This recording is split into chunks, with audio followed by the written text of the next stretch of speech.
Coucou mes petits chéris, on se retrouve aujourd'hui pour le petit message du 4 septembre 2021. C'est toujours le même principe, mic, lâche trompette. Vous choisissez un des deux. Moi, je vous donne un petit message qui vous accompagne toute la journée. J'espère que tout le monde va bien, que vous prenez soin de vous, que vous vous écoutez et surtout que vous vous apprêtez à passer un bon week-end. Un week-end serein, un week-end paisible, c'est important. Trouvez votre havre de paix, votre refuge, votre sanctuaire. Un endroit où vous vous sentez bien. Vous pouvez laisser aller vos pensées sans les faire venir, sans les retenir. C'est le principe de la méditation. Trouvez un endroit comme ça où vous savez que vous êtes serein, que personne ne va venir vous casser les pieds, que personne ne va venir entrer dans cet espace privé, dans cette petite bulle de liberté que vous vous construisez. D'accord ? Afin d'écouter vos rêves, votre imagination, votre instinct, de faire le point avec vous-même. Cet endroit est très important, c'est votre sanctuaire. Si vous n'en avez pas, vous pouvez en trouver un. Ça peut être n'importe où. Ça peut être une pièce dans votre maison, ça peut être un endroit dans la nature. Ça peut être vraiment n'importe où, sur votre toit, si vous voulez, dans votre voiture, si ça vous fait plaisir. Peu importe. Même sur votre lieu de travail, trouvez cet endroit. Vous êtes en train de rassembler les fragments de votre cœur. Il y a de grandes guérisons qui arrivent.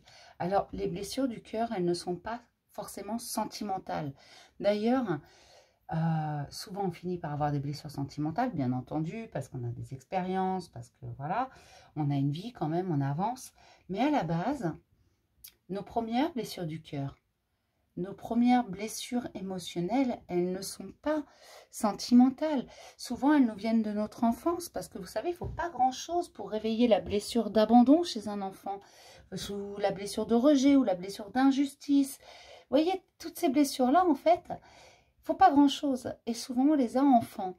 Et ensuite, on les développe et on les revit une fois adultes. Alors, pas de la même façon, mais parce qu'il y a quelque chose à comprendre. Mais voilà.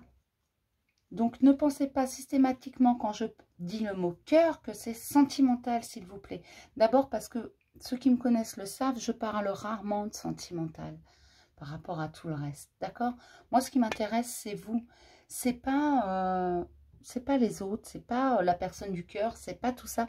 C'est vous et votre cheminement à chacun d'entre vous. Votre évolution à chacun d'entre vous. D'accord?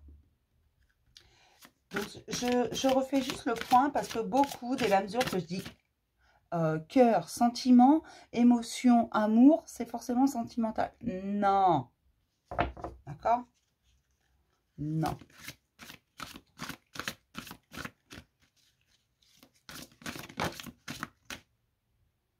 Soyez moins exigeants avec vous afin de retrouver votre équilibre, mes chéris.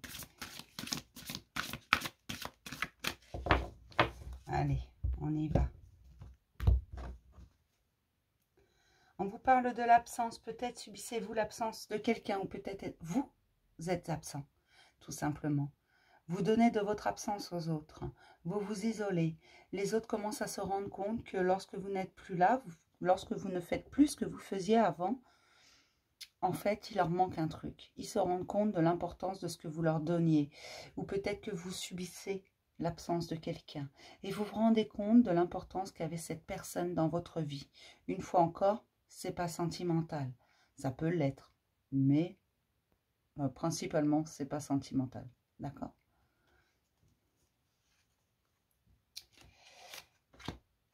Pour Mic et pour ma Schtroumpfette. Donc, on commence toujours par Mic. C'est un principe de base sur cette chaîne. Mais Mic, on vous parle de cohérence entre ce que vous pensez, ce que vous aimez, ce que vous faites, ce dont vous avez envie. Soyez cohérent entre ce que veut votre cœur, ce que veut votre tête, ce qu'il est possible de faire. Soyez cohérent et surtout ce que vous faites. D'accord? Il faut que tout ça soit bien aligné. Dites ce que vous pensez, pensez ce que vous dites. Pensez également ce que vous faites et faites ce que vous dites. D'accord? Et faites ce que vous pensez. Tout simplement, soyez dans la cohérence, mes chéris. C'est très important. Pour vous, principalement. Pour les autres aussi, mais pour vous, principalement. C'est important, sinon vous aurez un déséquilibre. Si vous faites le contraire de ce que vous avez envie de faire, juste pour faire plaisir, parce que parfois on le fait, vous allez avoir un déséquilibre et ça n'ira pas, vous serez en conflit avec vous-même. D'accord? Donc là, on vous parle de cohérence. Soyez cohérent avec vous-même, entre ce que vous voulez et vos actes. Pour mes petites schtroumpfettes, on vous parle de magnétisme, on vous parle de votre magnétisme. On vous dit d'agir avec ce magnétisme. Ce que vous vibrez, vous l'attirez à vous. Attention à vos pensées, attention à vos projections également. Ne projetez pas n'importe quoi, ne projetez pas des scénarios catastrophes. Ne projetez pas non plus de fausses excuses, n'imaginez pas des choses. Vous attirez ce que vous vibrez, tout simplement. Donc si vous êtes dans la joie, dans la bonne humeur, vous allez attirer de la joie et de la bonne humeur, de bonnes personnes autour de vous, très positives, qui vous donnent envie, qui ont envie d'être avec vous. D'accord? Si vous êtes plutôt dans la négativité, vous allez attirer du négatif à vous, des gens dépressifs, des gens pas bien, des gens, voilà. D'accord? Et des situations surtout, qui ne vont pas être bonnes pour vous. Tout simplement. Vous agissez avec votre magnétisme et vous attirez ce que vous vibrez, mes chéris. Alors, ce que vous vibrez, c'est ce que vous ressentez, ce que vous êtes, vous. D'accord? Donc, faites attention à vos pensées, faites attention à vos projections, c'est important. Si vous pensez négatif, vous aurez des résultats négatifs. À penser positive, résultat positif. Je vais m'arrêter là pour le petit message du jour. Je vais vous faire plein de gros bisous, mes petits chéris. Et je vais vous dire à lundi pour un nouveau message du jour. Bisous, mes chéris.